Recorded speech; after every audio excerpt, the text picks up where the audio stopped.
जय हिंद। मेरा नाम धर्मेंद्र कुमार सिंह है। 6 फेज के चुनाव खत्म हो गए हैं।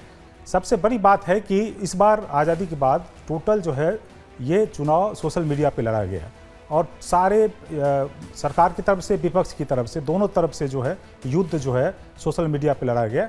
लेकिन जहाँ तक सोशल मीडिया पे सरकार विरोधी लोग काफ़ी एग्रेसिव थे, काफ़ी वो जो है सरकार के खिलाफ साजिश रच रहे थे।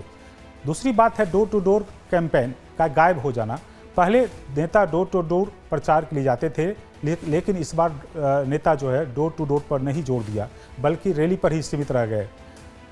ये जो है पहले बहुत अच्छा होता था, लोग जाते थे घर पे मिलने के लिए। इस बार ये सिलसिला ख़त्म हो गया। लोग जो है सोशल मीडिया के जरिए या रैली के जरिए ही प्रचार किया। तीसरी बड़ी बात है पर्ची पहुंचाने का प्रचलन कम हो गया। ये पहली बार हुआ कि आज़ादी के बाद पर्ची पहुंचाने का प्रचलन कम हो गया। पहले नेता जो है डोर टू डोर जाते थे, उसके बाद उसके कार्यकर्ता जाते थे, उससे जुड़ी संस्था जाती थी घर पे पर्ची पहुंचाने के लिए और लोगों को उससे सहूलियत होती थी। लेकिन इस बार जो है कोई पर्ची पहुंचाने के लिए नहीं गए और यदि गए भी होंगे तो बहुत इक्के दुक्के ही गए होंगे। लेकिन पूरी जानकारी जो है फील्ड से मिली है। इस बार पर्ची लोगों को कम पहुंचाया गया। ये बड़ा दिलचस्प है। ये चुनाव में बदलाव पहली बार हुआ है। क्यों बदला हुआ है देखने की बात होगी। बहुत वोटर जो स्वतः बूथ पर पहुंचे। इस बार जो है वोटरों को घर से लाने के लिए या जो है एक तरह से जो कैंपेन होता था, पहले जो उसके एजेंट हुआ करते थे, घर पे जाते थे, उनको जो है एक तरह से मनाया जाता था बूथ पाने के लिए। तो वोटर जो है वोटर स्वतः बूथ पर पहुंचे। वोटर इस बार खुद स्वतः मतदान केंद्र पर पहुंचे और मत किया। भले मतदान पिछले चुनाव की तुलना में कम हुए हैं, लेकिन अब वोटरों को बैसाखी की जरूरत नहीं है। वोटर इतने जागरूक पढ़े लिखे हो गए हैं, खुद पहुंच रहे हैं वहाँ पे मतदान देने के लिए। ये अलग बात है कि 1-2% जो है कम हुआ है, लेकिन उससे नहीं तोला जा सकता है कि पर्ची नहीं देने की वजह से हुआ। लेकिन पर्ची देने की वजह से क्या होता था कि वोटरों को खासकर नेता और पार्टी के लोग उसको जो है एक्टिवेट करते थे, उससे लोग निकलते थे। तो एक इसका एक पैमाना हो सकता है कि इससे कम मतदान हुए, इससे उनके केडर गए कि नहीं गए, अलग बात है। लेकिन एक बहुत बड़ा बदलाव देखा जा रहा है। सबसे बड़ा बदलाव इस बार का चुनाव मोदी बनाम एंटी मोदी पर चुनाव लड़ा गया।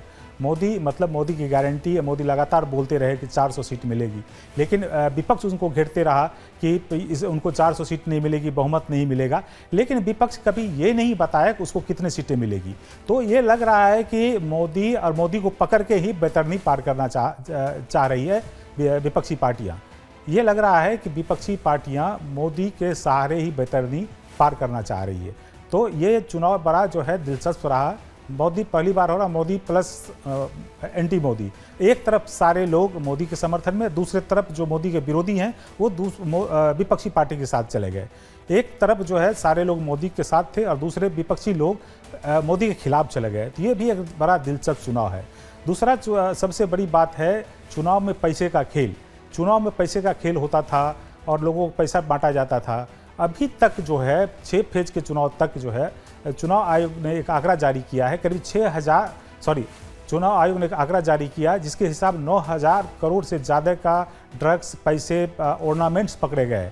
9,000 करोड़ में 4,000 करोड़ का करीब ड्रग ही है। और इस पर लगता है कि ड्रग का खेल ज़बरदस्त हुआ है। लेकिन आप बड़ी हैरानी होगी कि इस बार कम खबर मिली है कि शराब, इस बार हैरानी होगी कि इस बार शराब बांटे गए, पैसे नहीं दिए गए।